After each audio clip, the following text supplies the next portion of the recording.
Hello everyone, আসসালামু আলাইকুম। আজকে ভাবলাম একটা কেক বানাই। এখানে আমি 4টা ডিম নিয়ে নিয়েছি। এই তো ব্লেন্ডারের জগে আমি ডিম 4টা ভেঙে দিয়ে দিয়েছি। এখন আমি এখানে 4টা ডিমের সাথে আমি 2 কাপ চিনি ইউজ করব। 2 কাপ চিনি দিয়ে দিব। তারপর দিয়ে দিব 1 কাপ তেল, 1 কাপ নর্মাল সয়াবিন তেল, রান্নার যেটা সেটা। এই তো তেলটা আমি দিয়ে দিচ্ছি। এখন এটা আমি ব্লেন্ড করে নিব। ব্লেন্ড করলেই ভালো হয়। এই তো ব্লেন্ড করে নিচ্ছি। তারপর একটি পাত্রে আমি নিয়ে নিব 2 কাপ ময়দা। 2 কাপ ময়দা নিয়ে নিব আর 1 কাপ গুঁড়ো দুধ। এই তো 1 কাপ গুঁড়ো দুধ।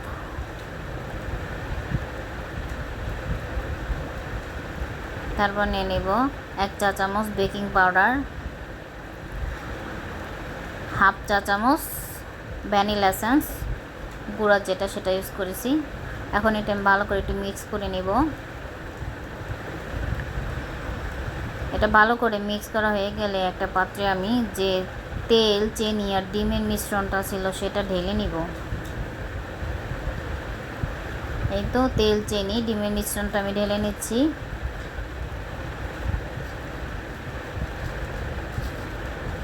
এখানে একটু একটু করে এখন ময়দার যে মিশ্রণটা সেই মিশ্রণটা অ্যাড করব। সবটুকু একসাথে দিয়ে মেশানো যাবে না, তাহলে মিশ্রণটা মেশানো ভালো হবে না, ভিতরে দানা দানা থেকে যাবে। তাই একটু একটু করে নিয়ে ভালো করে মেশাতে হবে। এই যে আমি একটু একটু করে নিয়ে ভালো করে মিশিয়ে নিব।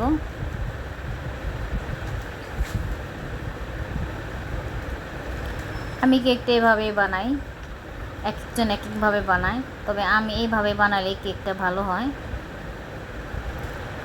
এই তো আমি তারপর আরেকটু দিয়ে মিশিয়ে নিচ্ছি। এভাবে সবটুকু মিশিয়ে নিব একটু একটু করে দিয়ে।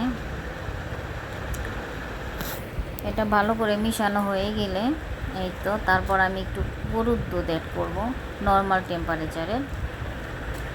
এটা একটু বেশি ঘন হয়ে গিয়েছে। এখন আমি যেটা চাচ্ছিলাম সেটার জন্য একটু লিকুইড দুধ মেশাতে হবে। এই তো পরিমাণ মতো মিশিয়ে নিব। এটা লিকুইডটা কীরকম হবে, এটা এই তো দুধটা দিয়ে দিলাম। দেখলে বুঝবেন যে এটা লিকুইডটা কীরকম হবে, ঘনত্বটা।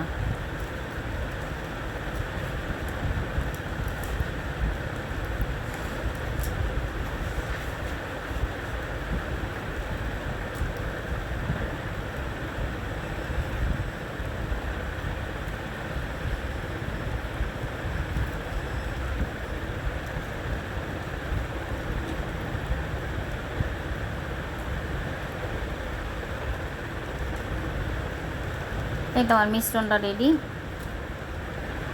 এই যে দেখেন কীরকম হবে, ঠিক এরকম হবে, এটার ঘনত্বটা এরকম হবে। এখন আমি একটি পাত্র নিয়ে নিব। মিশ্রণটা তৈরি হয়ে গিয়েছে। এখন একটি পাত্র নিয়ে সে পাত্রে আমি এটা আস্তে আস্তে ঢেলে দিব। এই তো পাত্রটা নিয়ে নিয়েছি, আস্তে আস্তে ঢেলে দিব। চুলায় আমি একটি পাত্র আগেই বসিয়ে 10 মিনিট ফ্রি হিট করে নিয়েছি। এখন আমি এখানে কিছু কিশমিশ আর বাদাম কুচি দিয়ে দিব। আর যে পাত্রটা ফ্রিট করে নিয়েছি সেই হাঁড়িটার ভিতরে এখন আমি এটা স্ট্যান্ড দিয়ে বসিয়ে দিব। মিডিয়াম লো হিটে এটা বানাবো। 40 মিনিট লাগবে বেক করতে। আমি এটা মাঝখানে একবার দেখে চেক করে নিয়েছি কাঠি দিয়ে যে ফ্রেশ আসে কিনা। যদি কাঠিটা ফ্রেশ আসে তাহলে কেকটা হয়ে গেছে, আর যদি ফ্রেশ না আসে তাহলে বুঝতে হবে আর একটু হবে। তো আমার 40 মিনিটে বেক হয়ে গিয়েছিল। এই তো দেখেন আমার মেয়ে কেকটা কাটছে, কতটা স্পঞ্জ হয়েছে, মানে গরম এর জন্য দেখাতে পারছে না, ধরতে পারছে না ভালো করে। এই তো খেতে খুবই ভালো হয়েছিল। আপনারা বাসায় ট্রাই করতে পারেন। আসসালামু আলাইকুম, ভালো থাকবেন।